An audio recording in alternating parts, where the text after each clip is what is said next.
Participe conosco ao vivo no estudo desta lição em nossa escola sabatina online, todos os sábados às 9 da manhã pelo Zoom. No final deste vídeo, veja como participar. Você é o nosso convidado. Olá, sejam bem-vindos a mais um estudo da Palavra de Deus, dando continuidade à lição de escola sabatina. Ao meu lado hoje está o meu pai e irmão Orlando Borges e vamos já para a penúltima lição desse semestre. Então estamos chegando quase na reta final. Lição 25/21/6 de 2025. Ao meu lado está meu filho, Matheus Gustavo, que coopera na produção das lições. E estamos no limiar da próxima já está pronta, já está para sair.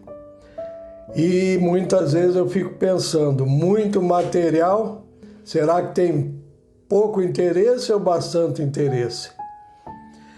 Vamos para o verso áureo. Primeiramente o título, né? Cristão e não fanático. O verso áureo: não seja demasiadamente justo, nem demasiadamente sábio.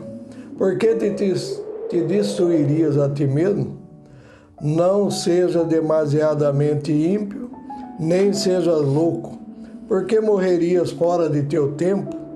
Bom é que retenhas isso, e também daquilo não retire a tua mão, porque quem teme a Deus escapa de tudo isso. Eclesiastes 7:16-18.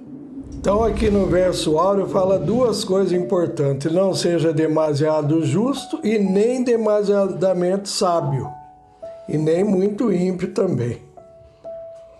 O que nós tiramos daqui? O que é demasiadamente sábio? É uma pessoa metida, intrometida, que não sabe nada, mas se mete a dizer que sabe tudo. E o demasiadamente justo, nós podemos tirar um exemplo aqui. Eu lembro de uma pessoa da igreja que nós pertencíamos, e ele era muito fiel no dízimo, mas ele era exageradamente fiel. Que jeito, que maneira. Vamos falar no dinheiro de hoje. Vamos dizer que desse lá o dízimo dele R$ 70,16. Enquanto ele não conseguisse os R$ 70, ele tinha, mas os 16 centavos ele não vinha trazer os dízimos. Então ele ia catar as moedinhas e talvez ia no bar trocar em algum lugar. Aí um dia eu falei para ele: não precisa isso. Arredonda para 80/20 ou 71, é muito melhor. Mas eu lembro uma experiência que eu passei no começo do movimento. Ficava aquela fila de obreiros para fazer os acertos, contabilidade de quanto gastou, de quanto não gastou. E aí então o tesoureiro chamou a atenção de mim no meio de todo mundo. Todo mundo aqui tem centavos, todos, nenhum tem problema nesse sentido, só o irmão Orlando. O irmão Orlando nunca dá quebrado o acerto dele. Ele devia ter falado comigo particular, eu tinha explicado para ele. Aí eu falei em público. Mas será que também eu não fui demasiadamente justo? Por exemplo, se a contabilidade para a igreja me retornar desse 201, não precisava, eu arredondava para 200. Mas aí eu fui condenado porque aparentemente eu fui demasiadamente justo. Então o tema que nós vamos tratar muito hoje é do fanatismo, e o fanatismo não é outra coisa a não ser extremismo. A pessoa, ela exagera uma atenção a um ponto, e é isso que nós vamos ver aqui. Não é que a pessoa não tenha base nenhuma, muitas vezes, para falar algo, mas aquilo se torna o todo absorvente. Aí que está o problema do fanático, é o que nós estamos vendo aí no verso áureo também. E a primeira pergunta: que pessoas Satanás sempre procuraria introduzir na Igreja de Deus? Como é o proceder destes fanáticos? Mateus 23, 1-7. Então falou Jesus à multidão e aos seus discípulos, dizendo: Na cadeira de Moisés estão assentados escribas e fariseus. Todas as coisas, pois, que vos disserem que observeis, observai-as e fazei-as, mas não procedais em conformidade com as suas obras, porque dizem não fazem, pois atam fardos pesados e difíceis de suportar, e os põem aos ombros dos homens. Eles, porém, nem com o seu dedo querem movê-los, e fazem todas as obras a fim de serem vistos pelos homens, pois trazem largos filactérios e alargam as franjas das suas vestes, e amam os primeiros lugares nas ceias, primeiras cadeiras nas sinagogas, e as saudações nas praças, e os serem chamados pelos homens Rabi, Rabi. Antes de irmos para a nota, importante dizer então que essa condenação de Jesus ia principalmente para a classe de fariseus, e também os escribas normalmente estavam relacionados a esse partido, essa facção dentro da igreja. O escriba judaica tinha a Bíblia na cabeça, porque alguém chegava lá, eu quero a cópia do livro de Isaías. Ele fazia a cópia do livro de Isaías. Praticamente ele já tinha decorado. Então, do jeito que você leu aí em Mateus 23, eles pregavam coisa certa, mas ao mesmo tempo atavam fardos pesados. Quem estava mais errado doutrinariamente eram os saduceus, não os fariseus. Isso é importante nós entendermos. Mas os fariseus foram para o outro extremo, colocando minúcias, regras em demasia, que é aquela ideia de que a lei de Deus ela já é o quê? Um muro, uma cerca de proteção. Mas os fariseus foram lá e construíram outro muro dentro dos muros da lei de Deus, para a pessoa não chegar nem perto de transgredir a lei de Deus. Ele já ficava mais longe do limite. Então, aparentemente, era o quê? Algo bom, algo positivo para evitar que a pessoa caísse no pecado. Mas isso acabava levando ao quê? A realmente tornar impossível também a observância de todos esses detalhes que eles traziam. Então eu acho que esse texto de Mateus 23, de 1-7 aí, ele não deveria ser largado ao léu. Tem muita coisa aí que pode ser destacada. Evangelismo, página 212 e Mensagens Escolhidas, volume 1, página 162, nós temos a nota então dessa primeira pergunta. Diz assim: o desejo e plano de Satanás é introduzir entre nós as pessoas que vão a grandes extremos, pessoas de mente estreita, críticas e incisivas e muito tenazes em sustentar seus próprios conceitos sobre o que é a verdade. Serão muito exigentes e buscarão impor deveres religiosos, exagerando muitos assuntos de pouca importância, ao passo que descuidam matéria de mais peso da lei, o juízo, a misericórdia e o amor de Deus.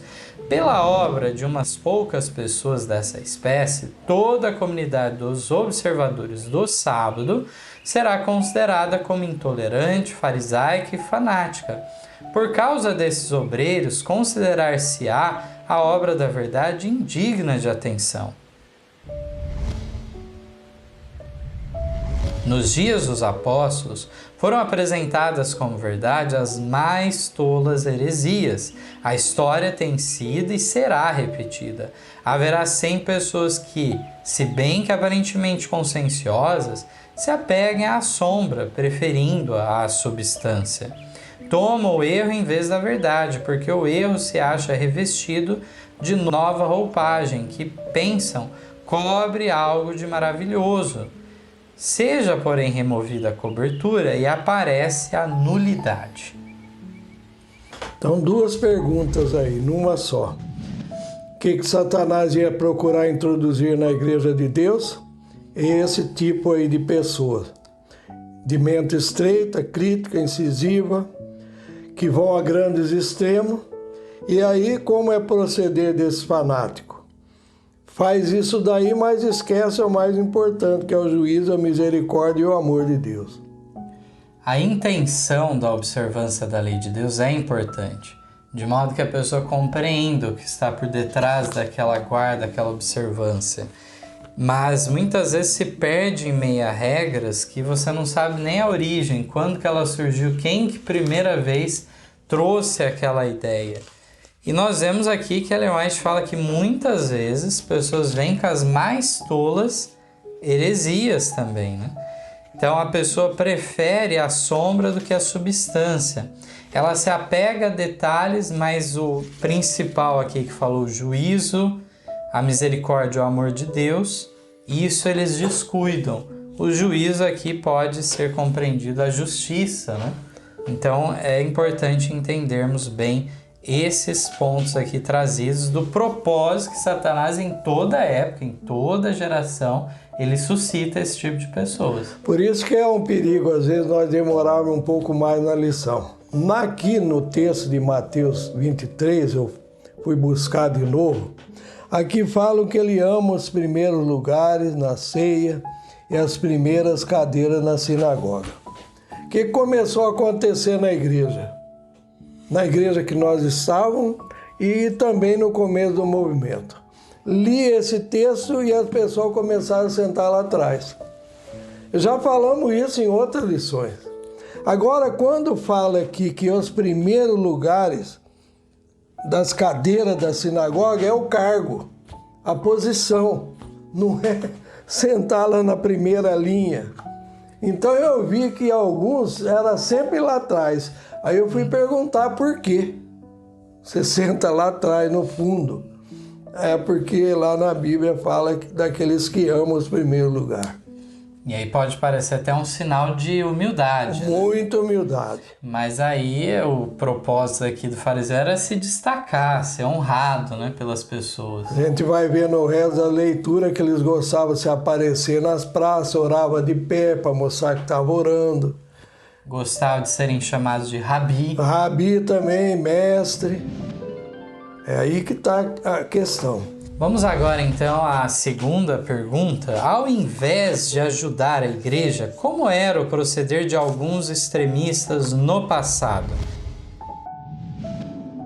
Mateus 23,15. Ai de vós, escribas e fariseus hipócritas, pois que percorreis o mar e a terra para fazer um prosélito, e depois de o ter desfeito, o fazeis filho do inferno 2 vezes mais do que vós. Então aqui, segundo mensagem escolhida 318, lemos assim. Também saiu no Notebook Leaflets Christian Experience, número 13. Havia alguns que tinham capacidade de ajudar a igreja, mas precisavam primeiro pôr em ordem seu próprio coração. Alguns tinham introduzido falsos testes e feito de suas próprias ideias e noções o critério, exagerando questões de pouca importância e tornando-as o teste da comunhão cristã e atando sobre os outros fardos pesados. Assim se insinuaram um espírito de crítica, censura e dissensão, o que se tornou grande dano para a igreja e foi dado aos descrentes a impressão de que os adventistas observadores do sábado eram um grupo de fanáticos extremistas e que sua fé singular os tornava descorteses e mesmo de caráter não cristão. Assim, o procedimento de uns poucos extremistas impediu que a influência da verdade alcançasse o povo. Então, ao invés de ajudar, o que esses extremistas estavam fazendo? Né? Atrapalhando e muito. Introduzindo aí falsos testes. Esse é um ponto importante, minúcias. Muitas vezes nós usamos de exemplo o assunto do vestuário, que vai entrar na próxima pergunta também. E aí existe todo um componente de tradição, muitas vezes, no vestuário, né? Nós vemos a própria experiência de grupos anabatistas, menonitas, que tem aquela roupa tradicional, né? De 150 anos atrás. Então isso já é um exagero, não é necessário continuar copiando aquele mesmo estilo e modelo, mas sim seguir os princípios da modéstia, da decência. Também nós vemos nesse assunto a questão, por exemplo, do véu. A questão do véu, muitas vezes as pessoas relacionam com uma denominação específica evangélica, mas isso é uma tradição que vem do catolicismo também. Então, todos esses elementos nós vemos que não constituem o quê? Testes da comunhão cristã. Eu com 5, 6, 7 anos de idade ia na igreja católica com a minha nona e ela usava véu.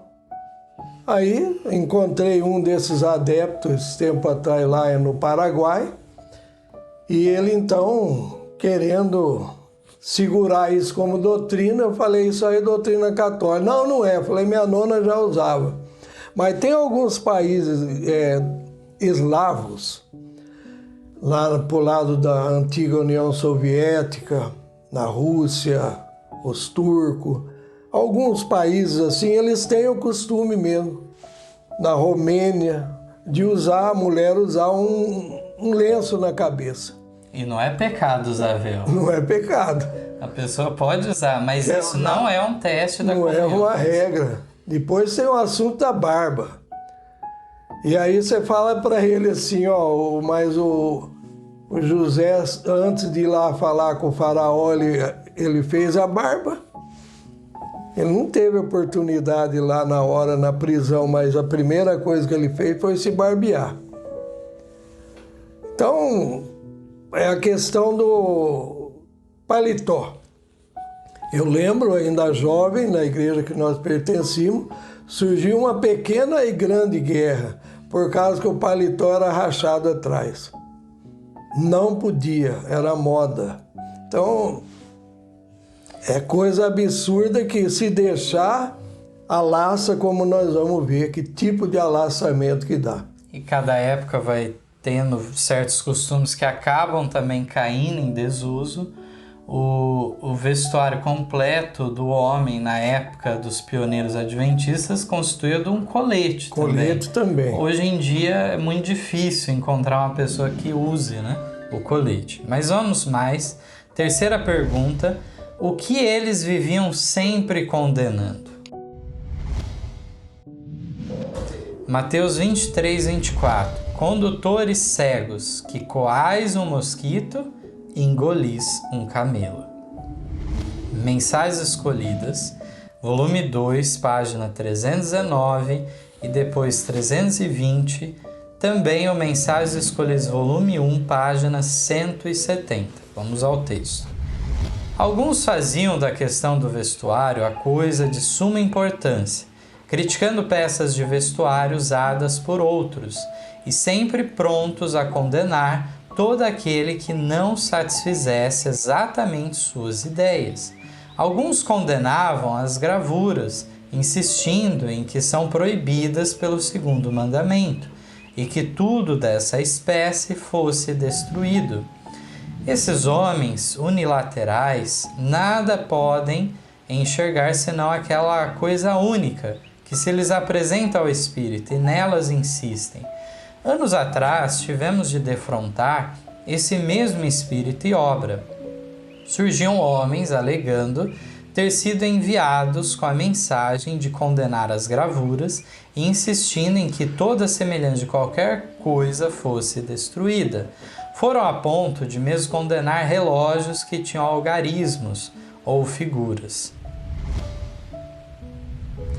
É certo que muitíssimo demasiado dinheiro é gasto com retratos, não pouco do dinheiro que deveria fluir para o tesouro de Deus é pago ao artista, mas o mal que resulta para a igreja do procedimento desses extremistas é muito maior do que aquele que procuram corrigir. É às vezes difícil dizer onde exatamente fica a linha demarcatória, onde se torna pecado tirar retratos. Mas os que amam a Deus e de todo o coração desejam guardar seus mandamentos, serão por ele dirigidos. Deus não quer que confie em qualquer homem como consciência sua. Quem aceita todas as ideias e impressões de espíritos desequilibrados, tornar-se-á confuso e desencaminhado. É objetivo de Satanás desviar a atenção da terceira mensagem angélica para objetivos laterais, a fim de que espíritos e corações que deviam estar crescendo na graça e conhecimento da verdade sejam atrofiados e debilitados, de modo que Deus não possa por eles ser glorificado. Tem-me chegado cartas com perguntas acerca do ensino de alguns que dizem que coisa alguma em que haja vida deve ser morta, nem mesmo os insetos, por mais mortificantes ou aflitivos que sejam. Será possível que alguém pretenda que Deus lhe tenha dado esta mensagem para comunicar ao povo? Deus jamais deu a qualquer ser humano tal mensagem. Deus não disse a ninguém que é pecado matar os insetos que nos destroem a paz e o repouso. Em todos os seus ensinos, Cristo não deu nenhuma mensagem dessa natureza, e seus discípulos só devem ensinar aquilo que ele lhes ordenou. Pessoas há que procuram sempre meter-se em disputas. Isto é a essência de sua religião. Estão cheias do desejo de produzir algo de novo e estranho. Apegam-se a coisas de só menos importância, exercitando nelas seus aguçados talentos polemísticos. É a pessoa que gosta de guerra. Então vejo hoje na internet esses grupos atacando um ou outro e chega a ser o exagero da pessoa continuar teimando. Você explica. E a irmã White, nas lições que nós estudamos atrás, disse que nós não devemos ficar perdendo tempo tanto com isso daí, ficar refutando, que sempre eles vão arrumar uma outra história. E aqui então no começo vem falando de peças do vestuário que a pessoa fica criticando. Inclusive há um perigo da pessoa entender mal. Já houve isso lá na igreja que nós pertencíamos, também aconteceu no movimento, de uma mulher usar um vestuário mais comprido do que o 23. Aí eu fiquei pensando comigo mesmo, tem um texto do Conselho sobre Saúde, meu sogro, irmão Jaime Aquino, salvou a situação uma vez com esse texto. Mas se não tivesse? Mateus mesmo achou uma pesquisa, por que foi escrito esse texto do Conselho sobre Saúde? Porque justamente um marido que não era da igreja, a mulher tinha o vestuário arrastando no chão. Agora ela pega, põe no 23 centímetros, ele começou a olhar para ela com mau olhar. Era considerado um vestido curto, Já era padrão curto. da época. Ele falou, mulher, você pode tratar de pôr o vestuário direito aí, que você está me envergonhando, vamos dizer assim. Vai saber que conversa eles tinham. Aí a mulher pôs abaixo do 23, não arrastando mais no chão. E tiveram alguns, inclusive alguém até no passado da liderança, insuflado por outros, começou a fermentar a situação. Esses equívocos, esses erros ocorrem porque a pessoa não entende a intenção de uma regra. Por que foi dito das 9 polegadas? Foi justamente para impedir que se tornasse curto demais. Isso. Não que realmente... Porque, por um lado, a moda anterior era o quê? Arrastando no chão. Mas essa moda dispendiosa, eles estavam observando que era errada mesmo. A mulher tinha que se desfazer de tantas peças, espartilhos e tudo mais. E pesado ainda. Só que a reforma do vestuário que o mundo começou a realizar ia o quê? Para um extremo de curteza. E aí, por isso, então, limitando nas 9 polegadas para que não se encurtasse como o traje americano. Então, todos esses detalhes históricos acabam nos auxiliando a entender melhor as coisas. Então, lembra que nós estudamos agora há pouco? Satanás sempre haveria de introduzir esse espírito na igreja. E aí, então, no começo do movimento, surgiram alguns realmente condenando relógio com algarismo romano, ou se tinha lá uma flor, ou um ramo de alguma coisa, não pode. E aí teve um outro Outra loucura. Tudo isso vai ficando na minha cabeça. Começou a adotar horário bíblico. Você ia perguntar para ele que hora é agora. É hora 9. É hora 3.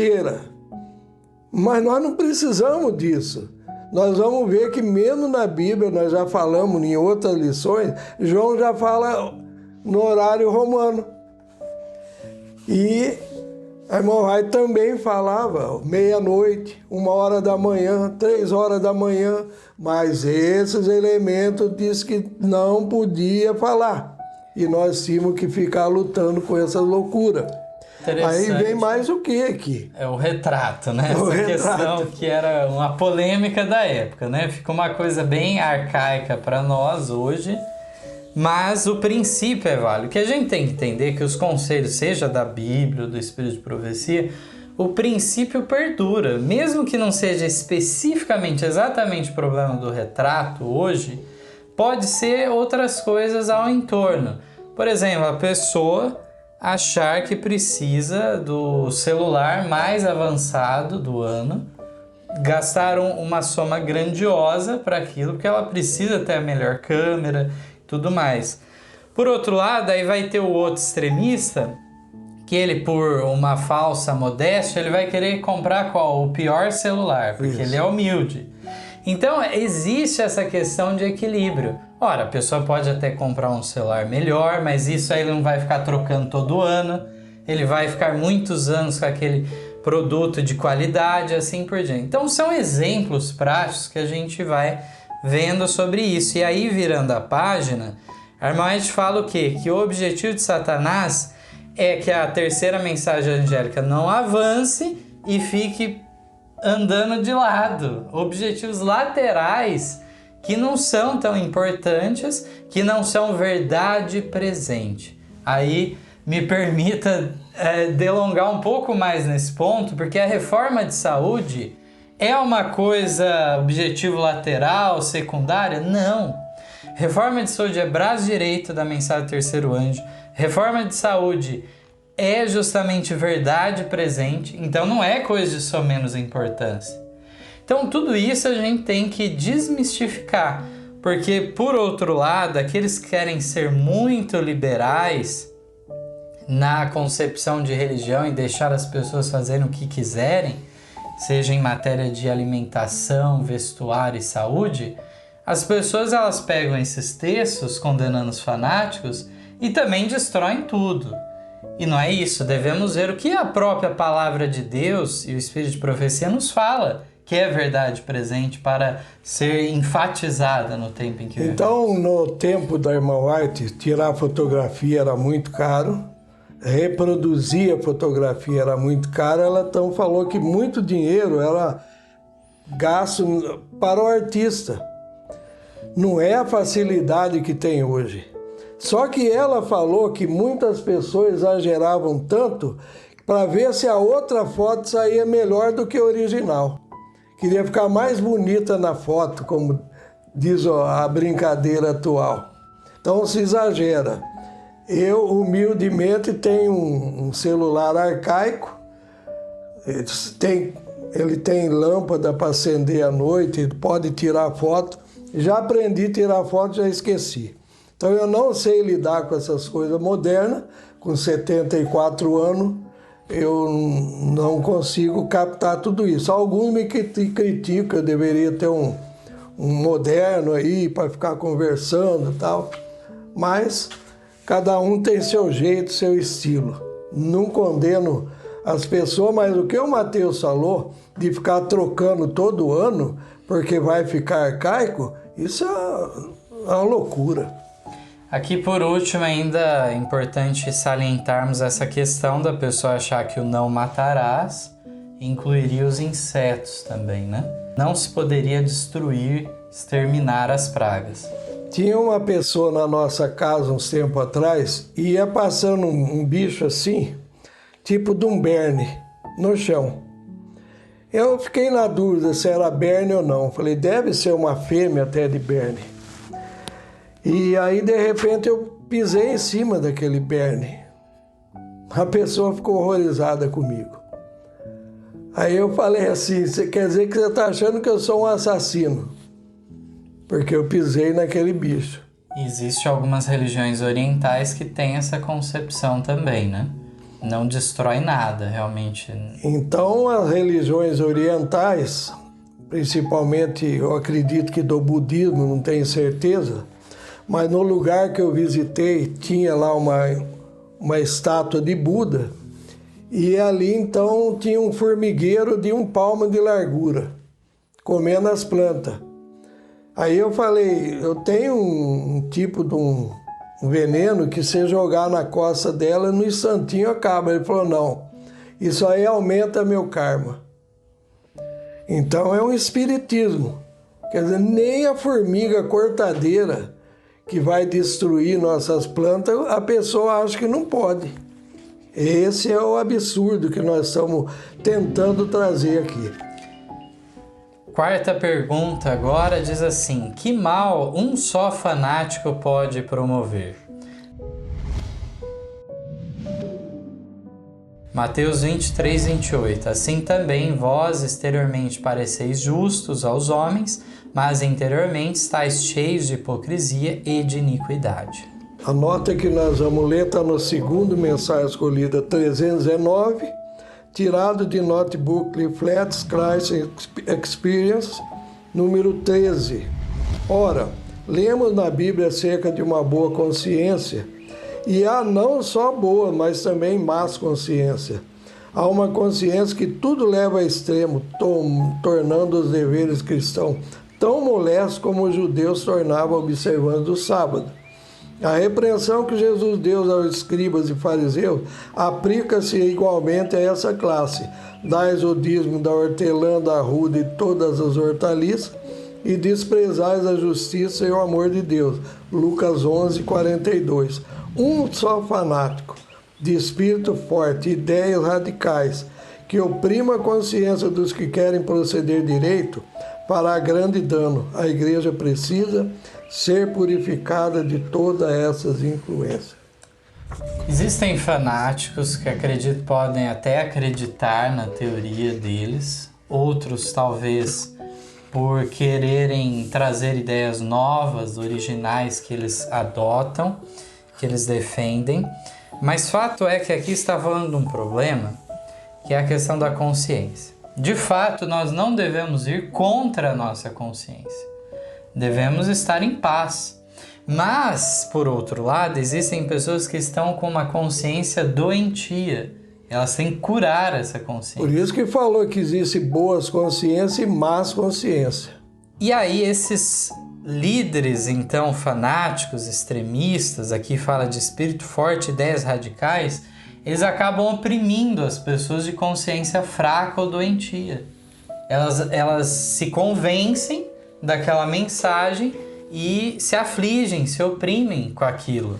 Então é muito sério o que trouxe nessa nota aqui. Então nós vimos lá no passado a doutrina da carne santa. Alguns leram lá na Bíblia que tinha que ser igual criança. Aí o que eles faziam? Andavam gatinhando na rua, nas calçadas. Olha que vergonha. Então, isso foi depois de 44, o fanatismo que surgiu. Outros entraram na doutrina do ócio, que os passarinhos não semeiam, não faz nada, tal, e Deus sustenta eles. Pararam de trabalhar também. Aí a pessoa queria pegar a experiência lá do Éden, com relação à procriação, as relações sexuais do casal, e introduzir para a vida que nós vivemos hoje.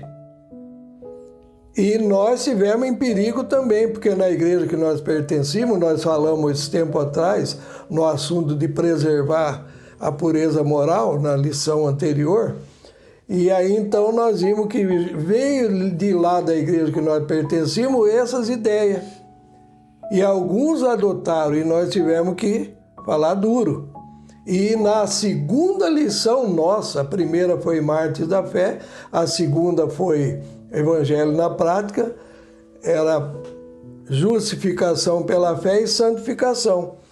Os textos falam de excesso, 1 Coríntios 7, o que fala ali? O período fértil não fere da mulher, mas eles querem que seja radical. Não pode ter contato. Ou se tiver, só para procriar. Esses ainda existem, não estão mais no nosso meio, mas tem alguns vivos até hoje. Existem alguns que falam que para receber a chuva serôdia vai precisar chegar nesse estágio. Então veja, são várias formas que caem no mesmo erro aí. São variações do mesmo engano, né, que vão surgindo. Acabei de falar a minha idade agora, desse movimento fui excluído logo depois do irmão Antônio Costa, o irmão Manuel e o chileno, excluído por carta, inclusive uma circular, e depois eu e a Irma fomos excluídos, fui tirado do cargo e excluído da igreja sem ser chamado numa comissão. E aí então vieram um monte de loucura de lá que nós tivemos que ser duro, senão a influência ia ser grande. E em todo reavivamento acontece isso, né? Lutero ficou sendo culpabilizado, até hoje é culpabilizado pelos católicos de toda a confusão que surgiu. A confusão foi dos fanáticos. Então é essa situação que a gente vê. Aqui Ellen White, no começo da lição, ela falou que por causa desses poucos, uma minoria, uns poucos fanáticos, todos os adventistas sabatistas iam ser vistos o quê? Com mau olhar pelas pessoas. A pessoa ia achar que todos adventistas guardadores do sábado era daquele jeito. Então veja a influência maléfica que traz um só fanático. Então eu falo da minha idade, que eu acabei de falar agora há pouco. Então eu assisti todos esses filmes aí. Todos eles estão na minha cabeça. E aí então, às vezes eu sou mal entendido porque eu tenho que ser duro em alguns aspectos. E às vezes eu passo por uma pessoa até rude. Mas eu sei o que nós já passamos lá atrás.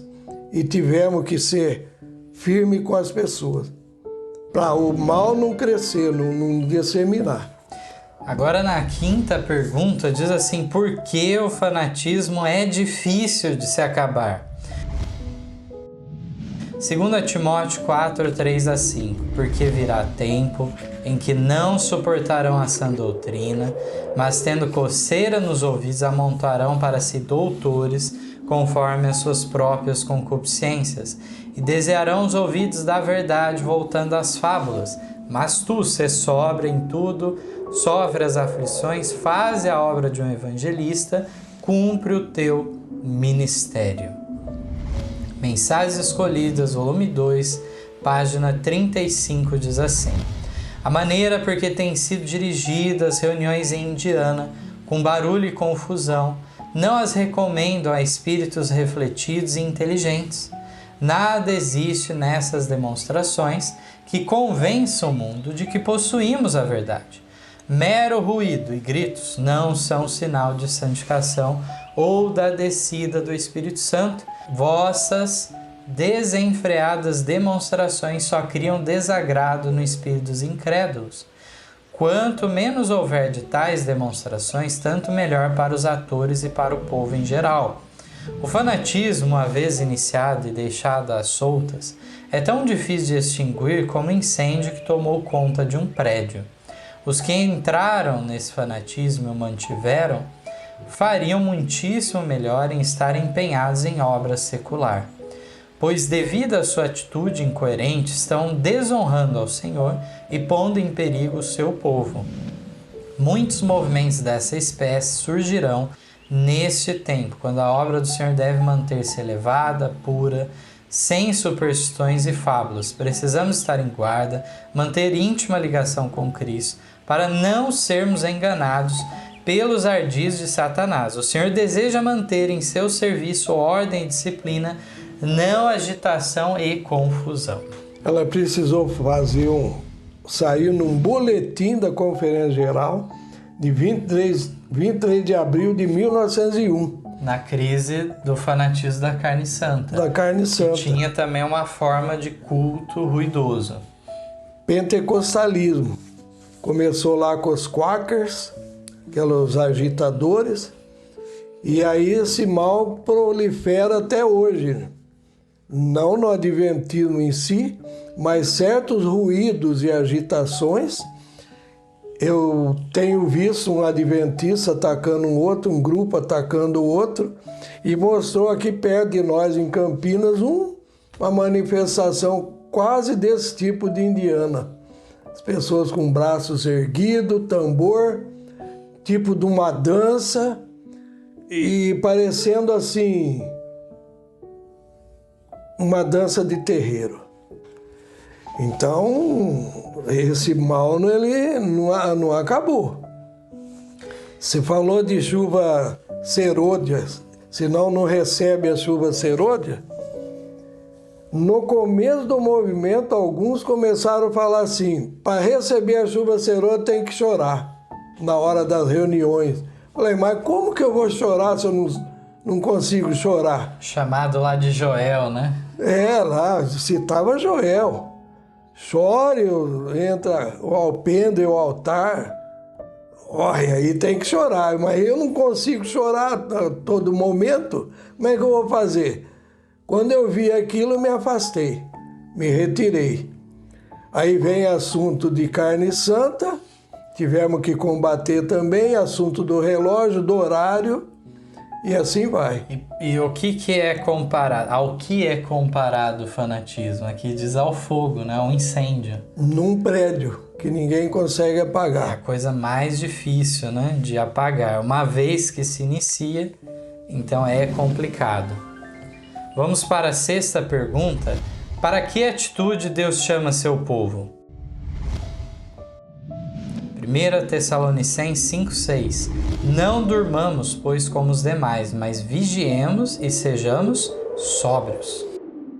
Ainda no boletim da Conferência Geral, de 23 de abril de 1901, segundo mensagem escolhida 36, Deus chama seu povo a andar com sobriedade e santa coerência. Eles devem ser muito cuidadosos de não representar mal e nem desonrar a santa doutrina da verdade mediante estranhas exibições, por confusão e tumulto. Por essas coisas, os incrédulos são levados a pensar que os adventistas do sétimo dia são um bando de fanáticos. Cria-se assim preconceito que impede a alma de receber a mensagem para esse tempo. Quando os crentes falam a verdade tal como é em Jesus, revelam uma calma santa e judiciosa, não uma tempestade de confusão. Essa exibição aqui, eu vi um pastor esse dia na internet, da Igreja Mãe, reclamando dos aplausos e dos apupos. E as demonstrações de cântico no púlpito. Mas ele continua lá, por quê? Porque ele acha que é a única igreja que Deus tem na terra e que ele não vai abandonar nem que ela caia no buraco. Essa é a posição do ministério e inculca isso na mente das pessoas. Então aqui creio que ficou bem claro, né? A diferença de algo saudável, sóbrio, coerente. Nós vemos Cristo, os apóstolos, neste porte, dessa maneira, né? Agora a sétima pergunta. O que o Senhor revelou à sua mensageira? O Espírito Santo se revela através de tais métodos? Eclesiastes 5, 1-3. Guarda o teu pé quando entrares na casa de Deus, porque chegar-se para ouvir é melhor do que oferecer sacrifícios de tolos, pois não sabem que fazem mal. Não te precipites com a tua boca, nem o teu coração se apresse a pronunciar palavra alguma diante de Deus, porque Deus está nos céus e tu estás sobre a terra. Assim, sejam poucas as tuas palavras, porque da muita ocupação vêm os sonhos, e a voz do tolo da multidão das palavras. Amós 5, 21-23. Odeio, desprezo as vossas festas, e as vossas assembléias solenes não me exalarão bom cheiro. E ainda que eu me ofereçais holocaustos, ofertas de alimentos, não me agradarei delas, nem atentarei para as ofertas pacíficas de vossos animais gordos. Afasta de mim o estrépito dos teus cânticos, porque não ouvirei as melodias das tuas violas. Agora, continuando, nesse contexto realmente do surgimento do fanatismo da carne santa por volta de 1900, aqui na carta 132, de 10 de outubro de 1900, está no Mensagens Escolhidas, volume 2, página 36 e 37, Ellen White destaca alguns outros pontos ainda. As coisas que descrevestes como ocorrendo em Indiana, o Senhor revelou-me que haviam de ocorrer imediatamente antes da terminação da graça. Demonstrar-se-á tudo quanto é estranho. Haverá gritos com tambores, música e dança. Os sentidos dos seres racionais ficarão tão confundidos que não se pode confiar neles quanto a decisões retas, e isso será chamado operação do Espírito Santo. O Espírito Santo nunca se revela por tais métodos, em tal balbúrdia de ruído.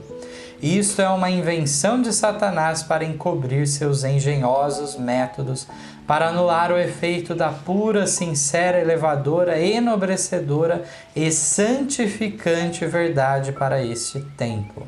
É melhor nunca ter o culto do Senhor misturado com música do que usar instrumentos musicais para fazer a obra que foi-me apresentado em janeiro último, seria introduzida em nossas reuniões campais.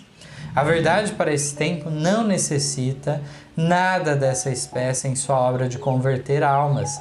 Uma balbúrdia de barulho choca os sentidos e perverte aquilo que, se devidamente dirigido, seria uma bênção.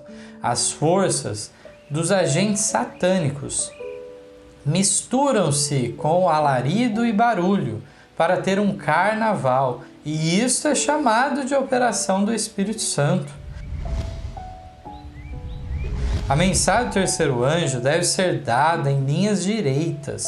Importa que seja conservada isenta de todo traço das vulgares e infelizes invenções das teorias humanas, preparadas pelo pai da mentira e disfarçadas como a serpente brilhante empregada por Satanás como meio de enganar a nossos primeiros pais. Assim busca Satanás pôr seu selo sobre a obra que Deus quer que se destaque em pureza.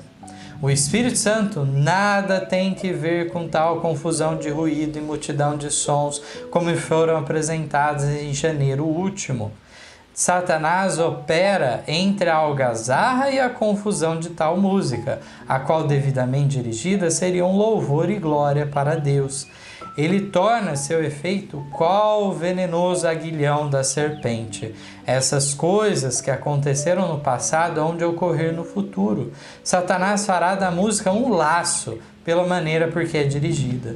Deus convida seu povo, que tem a luz diante de si na palavra e nos testemunhos, a ler e considerar e dar ouvidos. Instruções claras e definidas têm sido dadas, a fim de todos entenderem. Mas a comichão do desejo de dar origem a algo de novo dá em resultado doutrinas estranhas e destrói largamente a influência dos que seriam uma força para o bem, caso mantivessem firme o princípio de sua confiança na verdade que o Senhor lhes dera. Uma nota bem comprida, mas eu peço que atente para essa leitura, volte o vídeo de novo, e é muito pesado porque ela diz que isso voltaria de novo. Todas essas manifestações, é uma profecia. E o Espírito Santo nada tem que a ver com isso. Ele não se revela através desses métodos, ela fala, ele nunca se revela. Então tem uma cidade aqui perto da capital, é uma igreja, não da nossa, que ataca certas manifestações dentro do Adventismo, e eu vi um deles lendo esse começo de texto aqui, ó. As coisas que descrevesse e tal, haverá grito, tambor, música, dança, mostra isso e mostra o vídeo dessas manifestações já. Mas se nós não tomarmos cuidado e cremos que nós somos remanescentes, Satanás não vai atacar mais eles. É como aquela história, né? O caçador atira em várias aves, uma cai ferida, a outra morta. Aí o pregador faz a pergunta, atrás de qual que ele vai? Daquela que ele matou ou daquela que está ferida? Ele vai atrás da ferida, que a morta já está garantida. Então, o remanescente é que vai ser mais atacado. E isso nós devemos cuidar constantemente. Aqui fala que é melhor nem ter música na hora do culto do que ter uma música fora do esquadro. E o engano é o mesmo, mas ele sempre, em cada época, vem com uma roupagem de alguma forma diferente, né? E um detalhe que eu queria chamar a atenção aqui também, que realmente, no caso da carne santa, era uma mensagem, uma doutrina errada, uma heresia perniciosa e também uma forma de culto errada. Veja só como se ligou mensagem e prática de maneira que estava levando, se não fosse algo combatido prontamente, ia se espalhar por outras regiões.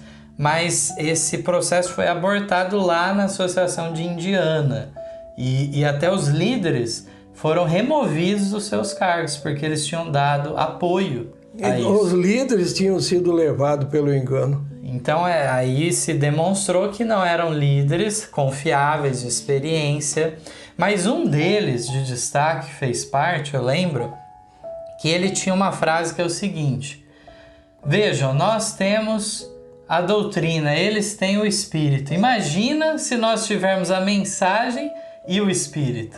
Aí foi introduzido depois também o dom de língua, falso dom de língua. Então veja a concepção equivocada, ele estava acreditando que de fato as manifestações que eram vistas em outras igrejas eram a operação do Espírito Santo. Estava faltando isso na igreja.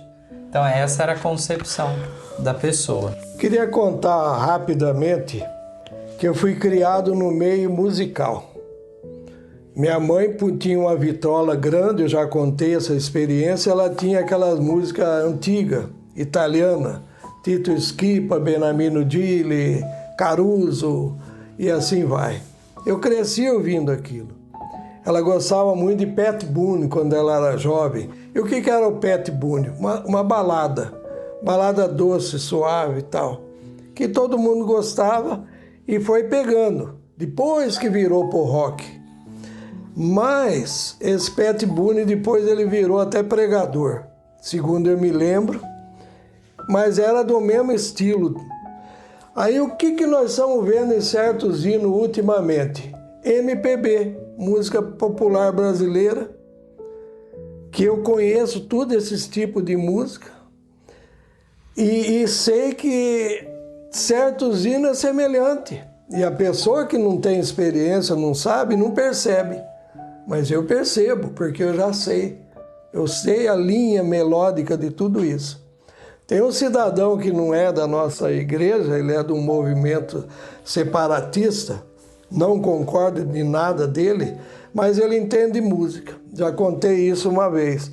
O que ele fez? Ele mostrou que certos hinos novos que estão aparecendo no Adventismo tá fora, porque tem muitas dissonantes, sai fora do esquema, não promove a santificação.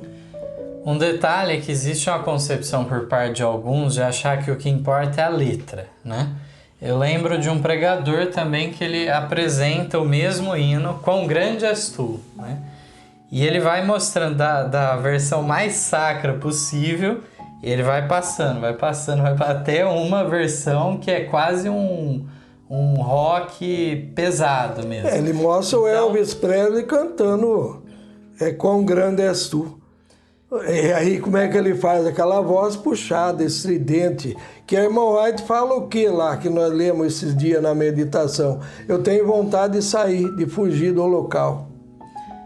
Então, é de fato o mesmo hino, isso que é importante de definir, porque a linha melódica em tese está lá, daquele hino Quão Grande És Tu. A letra sagrada está lá também, mas a forma da construção dessa melodia torna-se então imprópria. E aí a gente vai ver a gesticulação, imitando os astros, as moças imitando as cantoras modernas, maquiagem na cara, sobrancelha bem destacada e abafando, famosa.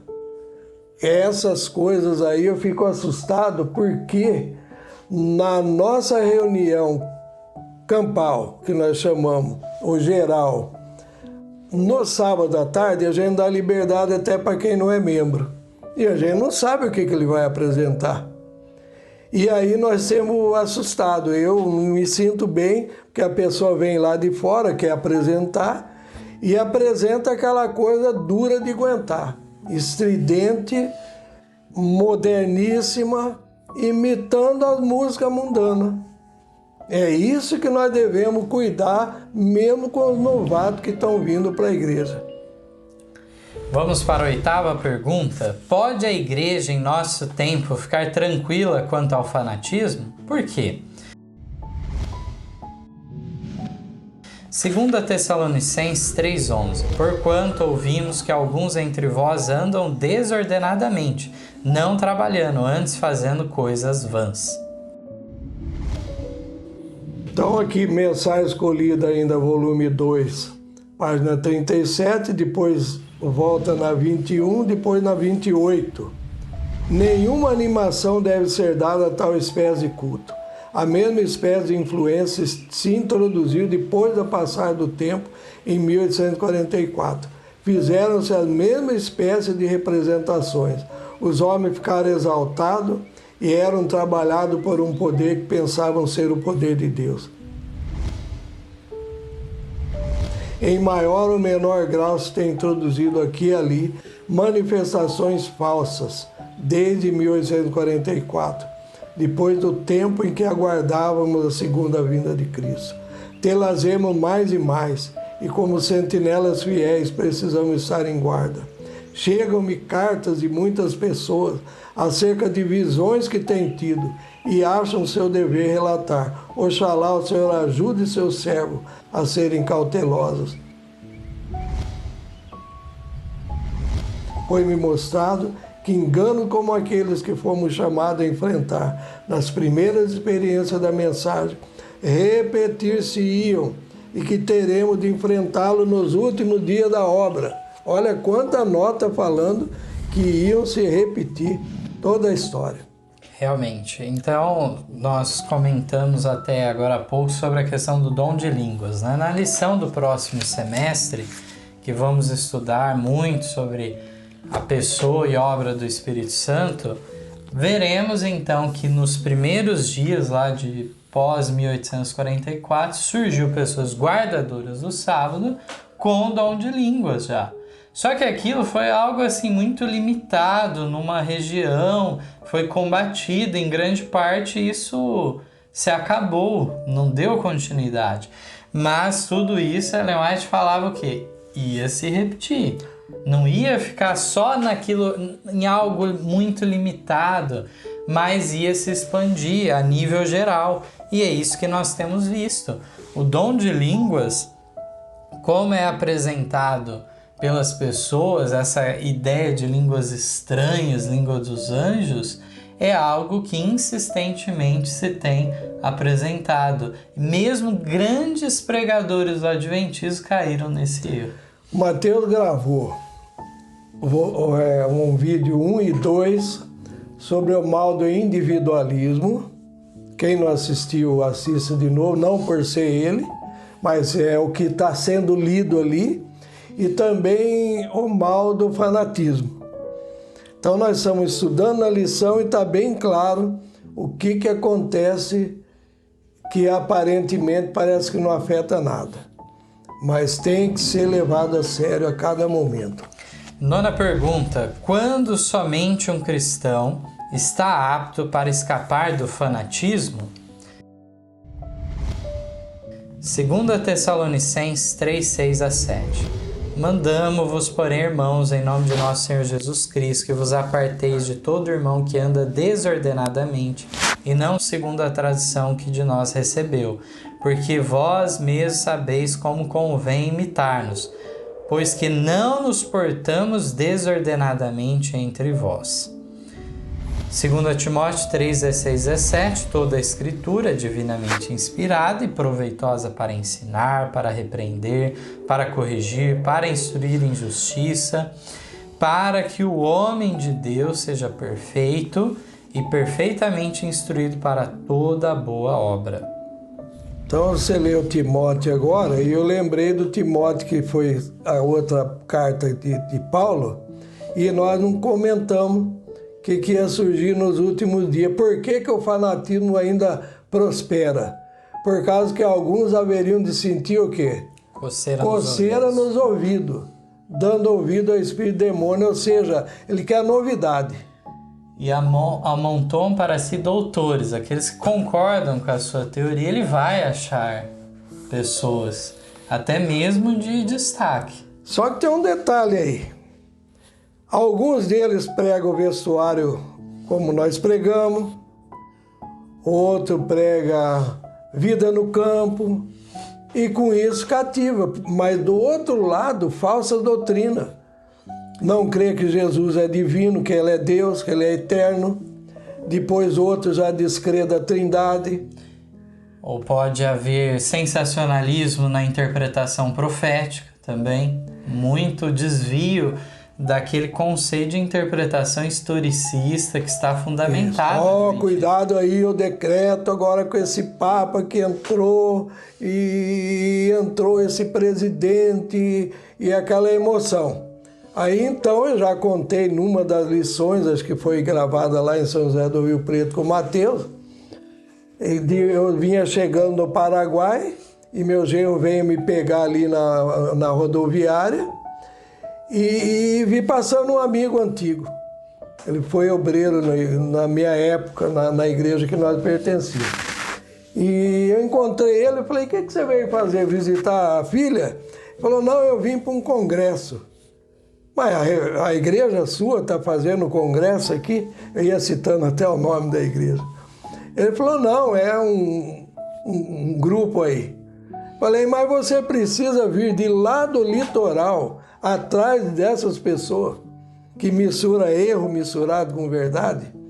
Mas era um lugar perigoso de parar, podia dar multa ali onde eu estava, o carro estava, e eu abri rapidamente o porta-mala e dei uma apostila da parábola. Ele já tinha, mas não tinha lido, possivelmente. Eu falei, quer verdade, mensagem está aqui, ó. E aí subi no carro e fomos embora. O que as pessoas têm? Ele não tem mais nada na igreja dele, porque a emoção que ele procura não acha. Que é atrás de algo novo. Ele tem que ir atrás de algo novo. Aí eu fico pensando lá na igreja mãe, que nós pertencemos lá atrás, não está bom ainda. Tem que ter mais auê, tem que ter mais emoção. E aí chega ao ponto também de haver marcação de datas. Para a volta de Cristo ou para o derramamento do Espírito Santo.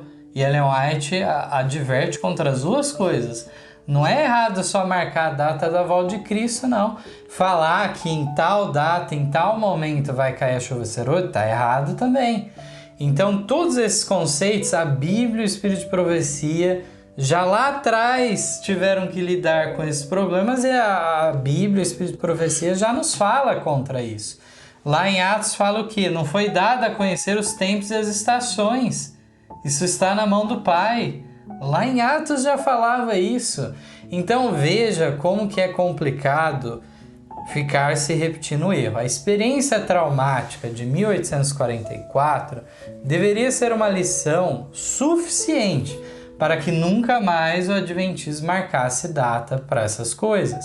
Existem eventos proféticos a se cumprirem, mas tempo determinado findou em 1844, com o fim dos 2.300 anos da profecia de Daniel 8,14. Depois disso, Não há data marcada para absolutamente nada, mas sim cumprimentos na história de eventos proféticos. Bom, enquanto você falou, eu lembrei de um caso lá do passado também, no nosso movimento. Essas pessoas não estão mais no nosso meio, mas apareceram em Jundiaí, onde eu morava, no fundo da igreja, falando que os discípulos se reuniram em Jerusalém por 10 dias e lá eles receberam o poder da chuva temporal. E onde que era a Jerusalém agora? São José do Rio Preto. Olha só. Sede. E aí uma escutou aquilo, veio falar para mim, o que você acha disso? Eu falei, é uma loucura.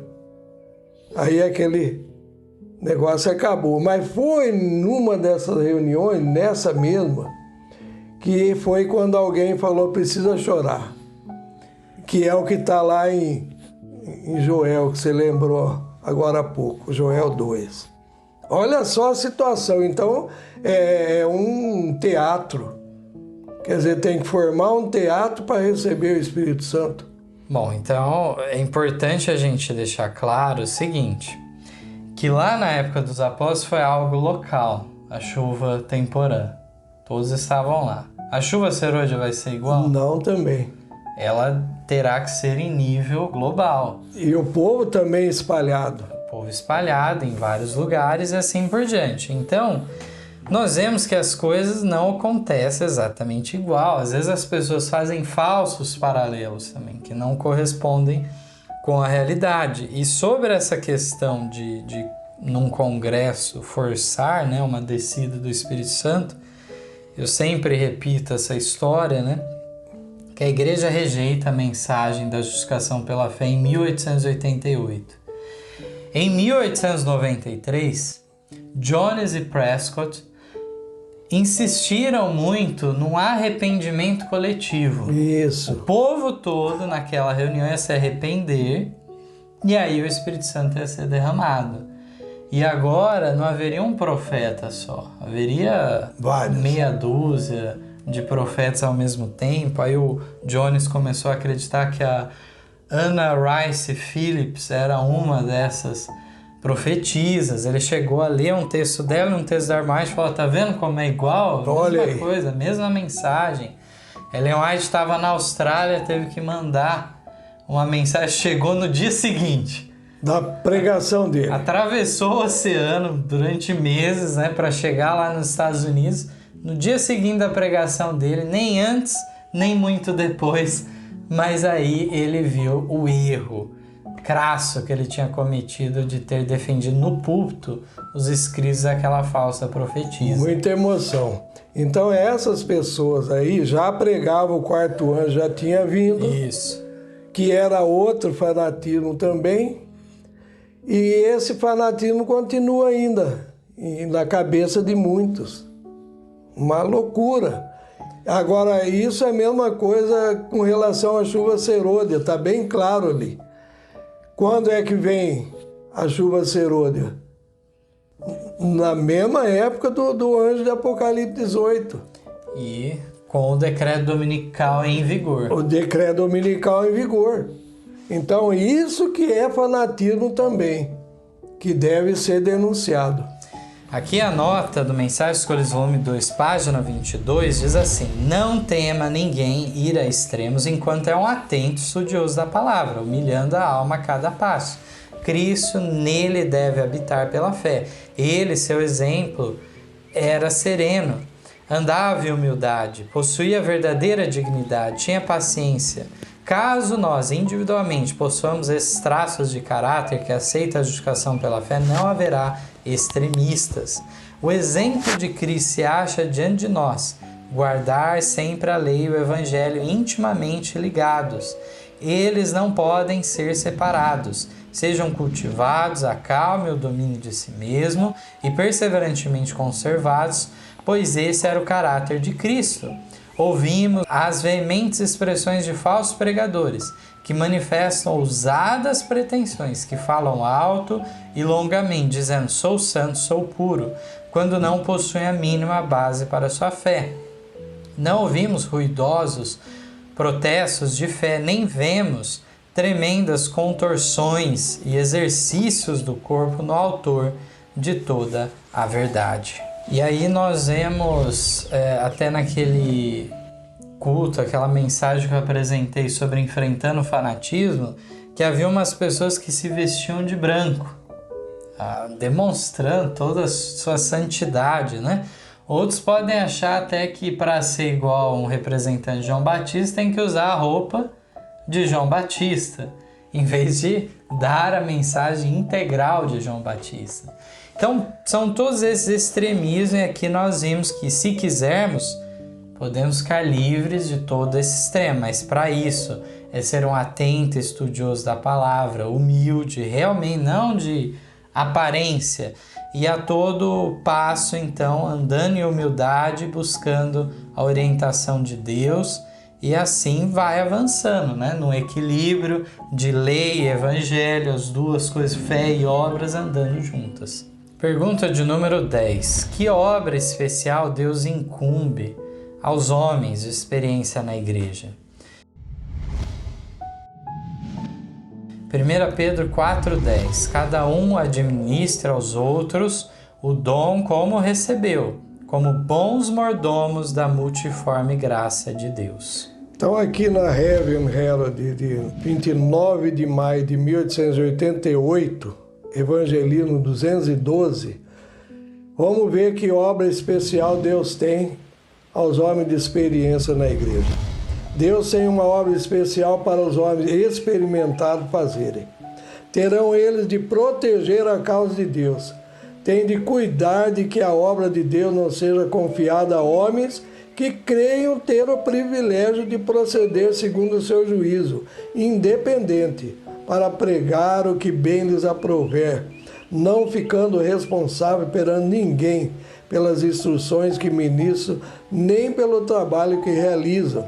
Se esse espírito de pretensão chegar a dominar em nosso meio, não haverá harmonia de ação, nem unidade de espírito, nem segurança para a obra, nem haverá crescimento salutar na causa.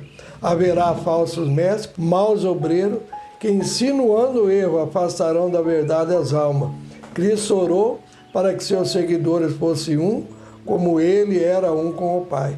Os que desejam ver atendida essa oração devem tratar de desviar a mais leve tendência de desunião e buscar manter entre os irmãos o espírito de união e amor. Então, é um papel especial dos, não só os pastores e obreiros, mas também aqueles de experiência na igreja, já passaram por muita coisa, né? O mais antigo. De também as pessoas não serem arrogantes, de passar por cima e simplesmente não levar em consideração. Mas, por outro lado, os experientes podem se esquivar do seu dever, né? E realmente não combaterem o erro quando ele se apresenta. Então, tem toda essa questão da unidade da igreja que está falando aqui. E alguém pode falar, tá, mas aí eu devo ir contra a minha consciência? Não. Eventualmente, se você não se convencer que é um erro, tal coisa, vai acabar levando a uma separação. Mas a igreja, ela deve permanecer na sua unidade. Não pode cada um ficar falando uma coisa diferente. Eu lembro que, nem sei se ele está vivo ainda, ele morava longe e cada vez que ele vinha ele trazia uma novidade. Mas ainda bem que, em vez de ele ir direto no púlpito pregar, ele falava com a gente. Mas ele não gostava quando a gente não concordava. Aí um dia ele falou que Jesus estava crucificado na cruz e não estava morto. Aí onde você quer chegar com isso? Ele falou que nós também estamos igual Jesus, crucificados na cruz, mas não estamos mortos para o mundo ainda. Essa foi a teoria dele. Mas aí nós lemos ali já, estou crucificado com Cristo. Não sou eu mais quem vive, mas Cristo vive em mim. Ele continua teimando, crucificado, mas vivo ainda. Não morreu. Não deu o último suspiro. Vamos mais adiante, então, agora na pergunta de número 11. Qual maneira mais adequada para se alcançar a primitiva fé e prática? O que significa entrar na ordem evangélica? Inventar leis ou colocar homens fiéis?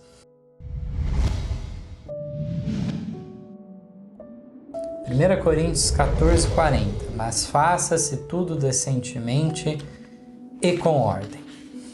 Primeiros Escritos, página 100, nos diz: Vi que esta porta pela qual o inimigo entra para perturbar e levar à perplexidade o rebanho pode ser fechada.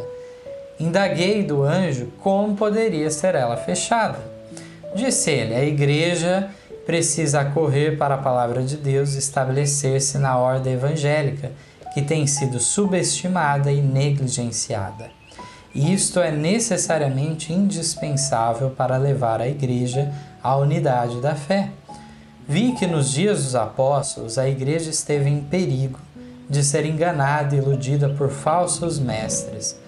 Portanto, os irmãos escolheram homens que tinham dado boa demonstração de que eram capazes de governar bem a sua própria casa e preservar a ordem em sua própria família, e que podiam esclarecer os que estavam em trevas. Foi feita a indagação a Deus com respeito a esses, e então, em harmonia com a mente da Igreja e o Espírito Santo, foram separados pela imposição das mãos. Havendo recebido sua comissão da parte de Deus e tendo a aprovação da Igreja, saíram batizando no nome do Pai, do Filho e do Espírito Santo, e administrando as ordenanças da casa do Senhor, muitas vezes servindo os santos na apresentação do corpo partido e do sangue derramado do crucificado Salvador, a fim de conservar sempre na memória dos amados filhos de Deus os seus sofrimentos e morte. Então, aqui no final do primeiro escrito, página 100, vem falando que os apóstolos saíram justamente batizando em nome do Pai, do Filho e do Espírito Santo. Quer dizer que não... Isso aqui é má tradução também. Veja bem, tudo que você fala de batismo em nome do Pai, do Filho e do Espírito Santo, e que o Espírito Santo é uma pessoa, está mal traduzido.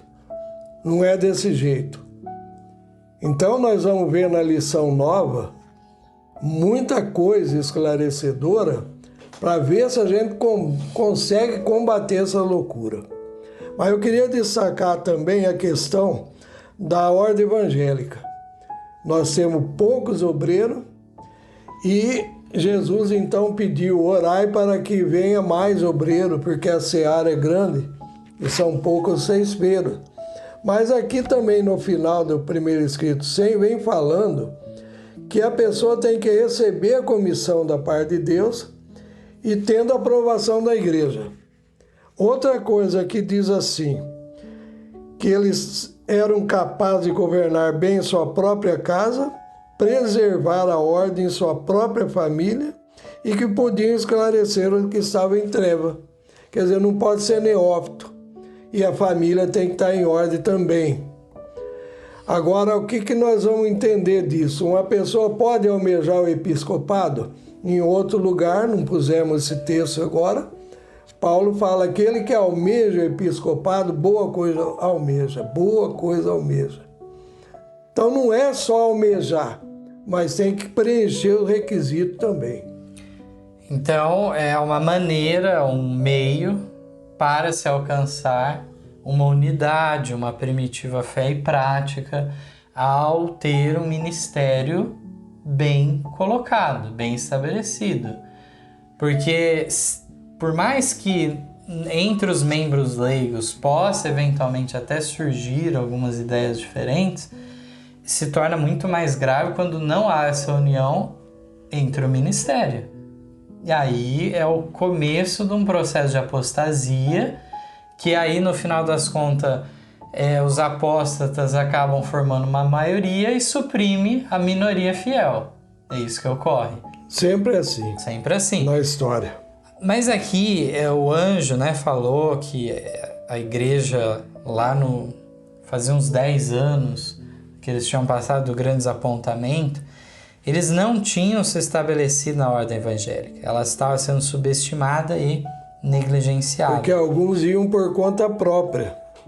Como é que ela chama? O nome deles é de moto próprio, individualista.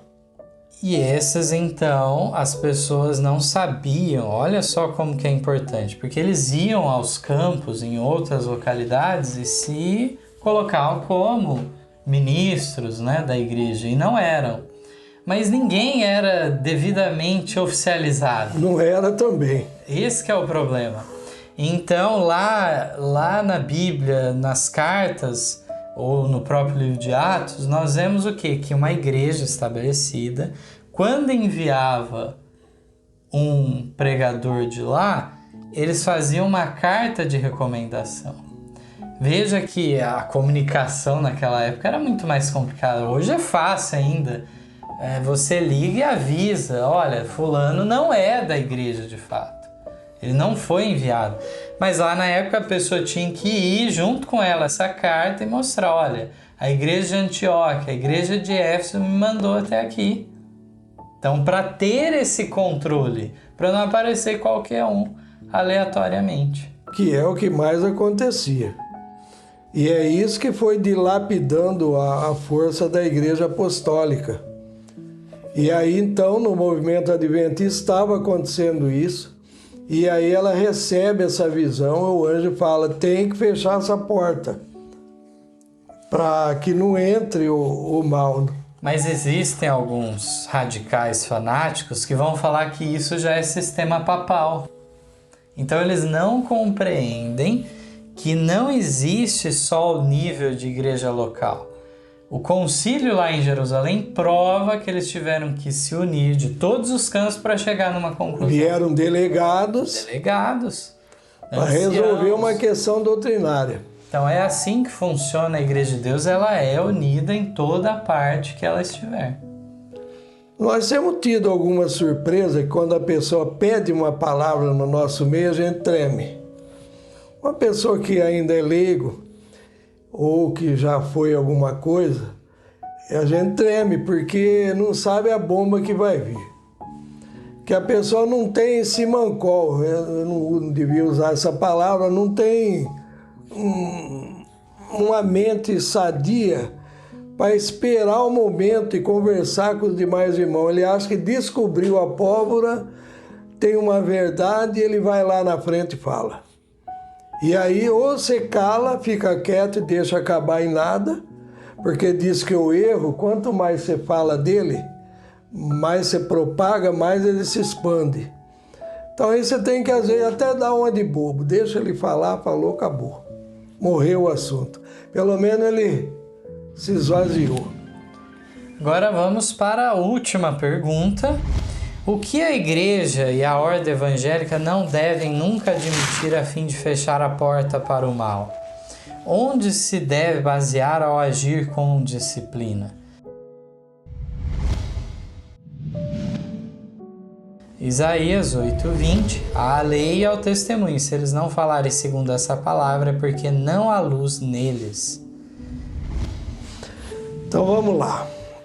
Desejar a todas as nações, 826. Na comissão dada aos discípulos, Cristo não somente lhes delineou a obra, mas deu-lhes a mensagem, ensinar o povo, disse, a guardar todas as coisas que você tem mandado. Os discípulos deviam ensinar o que Cristo ensinara, o que ele falara não só em pessoa, mas através de todos os profetas e mestres do Antigo Testamento, aí se inclui. É excluído o ensino humano, não há lugar para a tradição, para as teorias e conclusões dos homens, nem para a legislação da igreja. Nenhuma das leis ordenadas por autoridade eclesiástica se acha incluída na comissão. Nenhuma dessas tem o servo de Cristo de ensinar, a lei e os profetas, com a narração de todas as suas próprias palavras e atos. Eis os tesouros confiados aos discípulos para serem dados ao mundo. O nome de Cristo é senha, distintivo, traço de união, autoridade para seu modo de proceder, bem como fonte de êxito, coisa alguma que não traga a assinatura dele há de ser reconhecida em seu reino. O Evangelho tem de ser apresentado não como uma teoria sem vida, mas como força viva para transformar a vida. Deus deseja que os que recebem sua graça sejam testemunha do poder da mesma. Aceita francamente aqueles cuja maneira de proceder mais ofensiva lhe tem sido. Quando se arrependem, comunica-lhe seu divino Espírito, coloca-os nos mais altos postos de confiança e envia-os ao acampamento dos desleais para lhe proclamar a ilimitada misericórdia. Esse dia nós fizemos uma visita em Engenheiro Coelho, fizemos uma escola sabatina ali, depois passamos num parente. E eu estava alertando ele que o adventismo, uma grande parte, está descrendo que o Espírito Santo é pessoa, que Jesus não é Deus. E ele me respondeu assim: quem lê o Desejado de Todas as Nações não tem jeito de ficar enganado. Mas assim mesmo as pessoas continuam teimando. Não tem como segurar. Então é disso que nós falamos nessa hora, nessa gravação. O perigo do fanatismo. Eu queria dizer que na pergunta anterior já tinha adiantado algo também, dessa última pergunta, dizendo assim: o que significa entrar na ordem evangélica? Inventar leis ou colocar homens fiéis? As pessoas muitas vezes têm uma concepção errônea, que aí sim entraria sistema papal, que a autoridade dos representantes de Cristo torna eles uma autoridade tão tremenda que eles criam leis, eles definem dogmas. E isso não é o propósito. Mas até porque essa autoridade do ministro, ela é dada por quem? Pela igreja. A igreja concede ao reconhecer que essa pessoa é fiel à doutrina. Fiel na palavra. É isso que é o ponto aqui. E da mesma maneira vem a última pergunta dizendo que isso fecha a porta para o mal quando a igreja está unida nesse propósito doutrinário e tudo. E a base para a disciplina eclesiástica, quando uma pessoa foge então desse padrão, deve estar bem estabelecida na palavra de Deus. Do contrário, é tradição, é dogma, não tem peso. Quando se fala em dogma, nós lembramos do papado. Então a Igreja Católica ela é cheia de dogma. E sabe quem é o único que pode desmanchar, tirar um dogma por outro dogma? Os católicos, muitos deles entram em choque, querem liberdade para a freira casar, para o padre casar. Mas eu lembro que desde o João Paulo II já tinha uma conversa de que esperava que ele pusesse esse dogma para escanteio e permitisse, mas esperando ele resolver. Não era uma reunião de bispo, de arcebispo, de cardeais para tomar uma decisão. O Papa resolve a questão. Só que aí no caso do catolicismo é um pouco mais complicado, porque existe o conceito que quando o Papa fala ex cátedra, no seu ofício, na sua autoridade, por exemplo, através das encíclicas que ele promulga, é infalível. Isso, um decreto que então, ele colocou. Então, como que um Papa ele vai trazer uma doutrina que torna o outro falível? Então, o outro estaria em erro, ou ele em erro. Então, colocaria nessa saia justa. Mas já a Igreja de Deus tem uma concepção que ela pode ter crido em algo errado no passado. Claro. E ela pode mudar, então, vendo que aquilo, muitas vezes, é herdade e tradição das igrejas da qual veio. Então, não é que tradição só tem no catolicismo, no protestantismo também. E corre-se o risco de nós fazermos também uma tradição adventista. Tudo tem que ser submetido à lei e aos profetas. Então, se não for assim, aqui diz que é excluído o ensino humano, não há lugar para tradição ou teoria, a igreja não pode legislar, e diz aqui, nenhuma das leis ordenadas por autoridade eclesiástica se acha incluída na comissão. Então a igreja, ela pode o quê? Aplicar os princípios que já estão contidos na palavra de Deus. ela não gera, ela não cria do nada um princípio. Esse princípio já tem que estar contido na lei e nos testemunhos. Aqui nós vemos também que em relação a isso é necessário termos a prudência de não irmos além do que está revelado. O que ocorre muitas vezes é isso.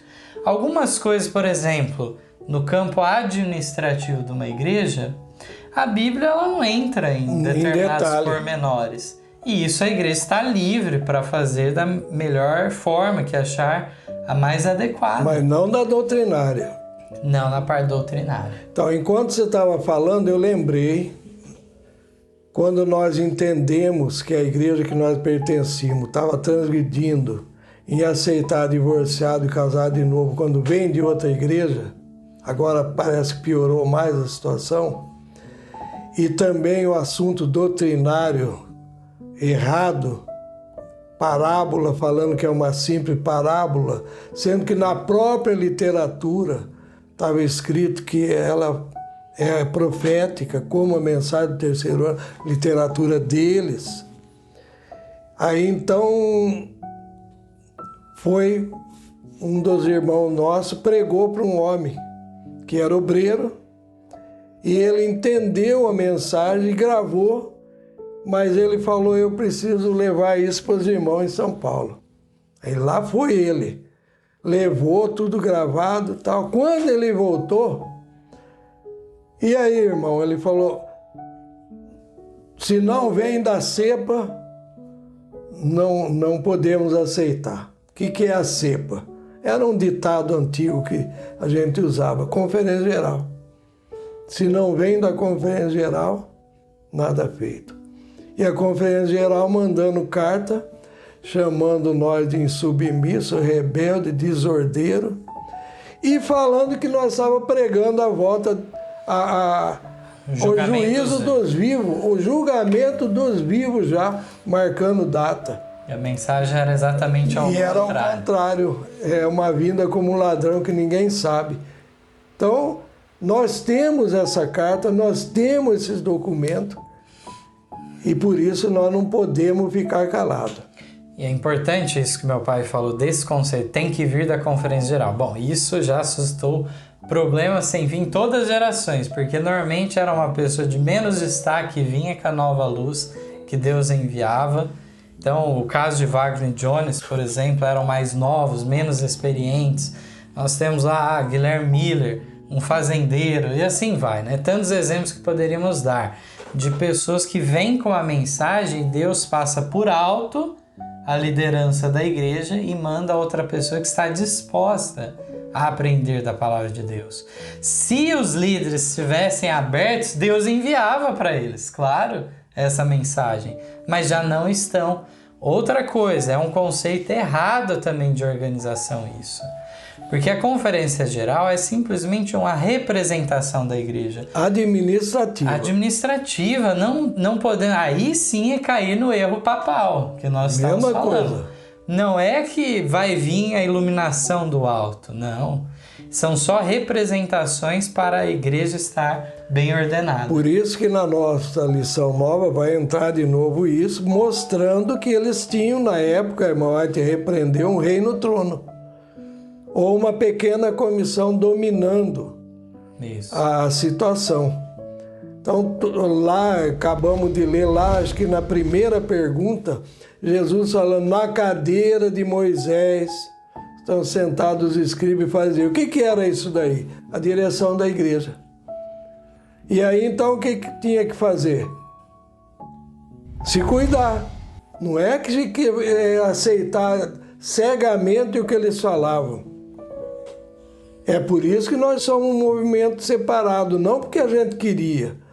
Nós somos excluídos primeiro. Nós não queríamos essa separação. O que torna determinante é a rejeição do ministério. É isso que muitas vezes as pessoas não compreendem. Acham que nós condenamos a todos que pertencem a uma igreja, e não é isso. Há vítimas dentro de todas as igrejas que estão enganadas. E fiéis também. E ao mesmo tempo estão sendo fiéis à altura daquela luz. Mas Nós temos que entender o conceito de um ministério, a doutrina que está estabelecida numa igreja. E aí muitas vezes se por um lado há esse perigo do fanatismo que nós estávamos falando, há também o risco de alguns não aceitarem nenhuma nova luz. E esse é outro problema. E há outro lado também é o comodismo, é a mornidão. Isso. Então é necessário estarmos sempre atuantes na palavra de Deus para descobrirmos novas coisas realmente. Mas não é uma nova coisa que vai vir derrubando tudo que já está estabelecido. É algo que vem em complemento, em confirmação. Vem somar. Vem somar, né? Então isso nós temos visto na experiência religiosa de cada um de nós.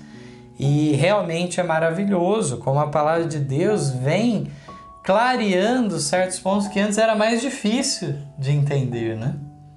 Quanta luz que veio sobre nós, louvado seja Deus.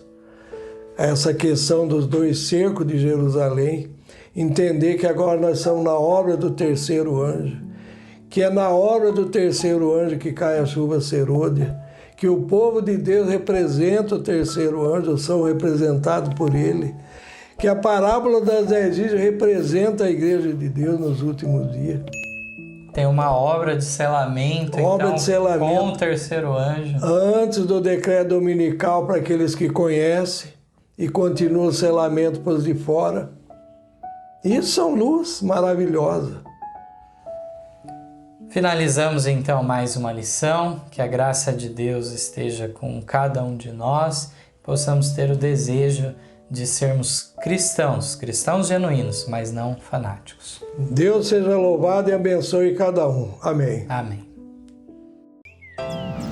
Em nosso site vocês encontrarão estudos, notícias, dicas de saúde, além de todas as nossas lições. Participem conosco através da nossa página no Facebook e assistam todas as nossas lições através do YouTube. Você também pode participar ao vivo das lições da Escola Sabatina todos os sábados a partir das 9 da manhã pelo Zoom. Ligue ou mande uma mensagem para os números de WhatsApp que aparecem na tela e venha estudar conosco. Você é o nosso convidado.